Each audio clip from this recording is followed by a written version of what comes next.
आभार प्रकट करता हूं। मेरी समझ में नहीं आता, मैं तो जान की अमान चाहता हूं। जिस तरह के हालात आज बन गए कि संसद में सर कलम करके किसी के कदमों पर रख दे, जो ऐसे लोग हैं जो सर कलम करने की बात करते हैं और कि इनके मंत्री जो हैं, उनके विधायक जो हैं, उनके सांसद जो हैं, वो खड़े होकर मंचों पर शोक सभा के नाम पर शोक सभा की बात करते हैं, उसमें संवेदना नजर नहीं आती। बात नजर आती है बंदूकों की, बात नजर आती है गोलियों की, बात नजर आती है, बात कही जाती है लाठियों की, बात कही जाती है रेखाएं खींचने की। मैं उस शहर में पैदा हुआ हूं और आप मुझे 1 मिनट दे रहे हैं जिस शहर में मैंने मुसलमान को, मुल्ला को राम राम कहते हुए सुना है और हिंदू को जब गमछा बांध के जमुना के किनारे से निकल रहा होता है तो कहता है मौलाना साहब सलाम वालेकुम। मैं उस खसखस का आदमी हूं। मैंने वो ऊंचाइयां पे चढ़ाई पे चढ़ते हुए उस घर में रहा हूं, कोयला वाली बस्ती में, जहां पर लोगों को मैंने उस शरणार्थी रहते थे, वो चलने वाले सरदार को कहते थे सत श्री अकाल। मौलाना भी कहता था और वो हिंदू भी कहता था। लेकिन आज हमारे साथी ने उस तरफ से बोला सिखों की बात करते हैं। मैं सिखों की बात या मुसलमानों की या हिंदुओं की बात करने नहीं आया। मैं एक उस बेटे की बात करने के लिए आया हूं। मैं उस मां के उस बेटे के लिए बात करने के लिए आया हूं। मैं उस पति की बात कहने के लिए आया हूं।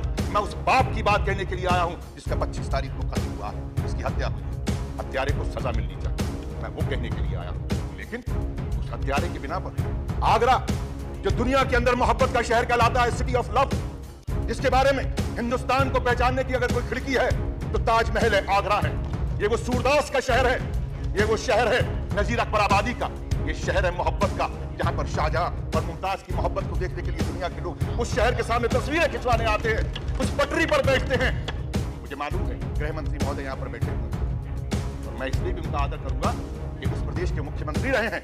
उन्होंने मोहब्बत की बात को, वहां पर चाहे कुछ भी रहा हो पार्टी का, लेकिन उन्होंने मोहब्बत के साथ के लोगों का दिल जीतने का कोशिश किया है। मैं शुक्रिया अदा करता हूं कि जब वो मुख्यमंत्री थे तो अगर वहां पर किसी एक व्यक्ति की अगर वहां पर हत्या हुई थी, मैं वहां पर हत्या वाली जगह पर खड़े होकर मैंने इनको फोन किया था, मुख्यमंत्री ने मेरा फोन उठाया था और उस हत्यारे को सजा देने के लिए उन्होंने वादा किया था, जबकि इन्हीं की पार्टी का एक सभासद था। मैं इसलिए इस बात को कहना चाहता हूं, आज मैं फिर आपसे गुहार करने के लिए आया हूं। आज आप इस देश के गृह मंत्री हैं। मैं आप माननीय महोदय कहे तो मैं बैठ जाऊंगा।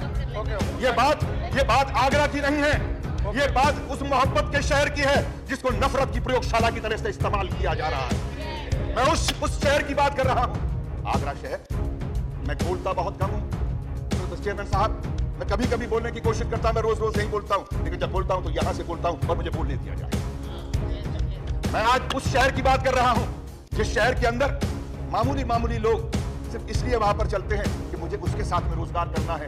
वो सिर्फ हिंदू की दुकान थी या मुसलमान की दुकान थी, बात ये नहीं है। उस दुकान पर काम करने वाला कौन था? अभी बंद करो। कैसे बंद कर दूं? अब तो खुलने का समय आया, आप कहते हैं बंद कर दूं।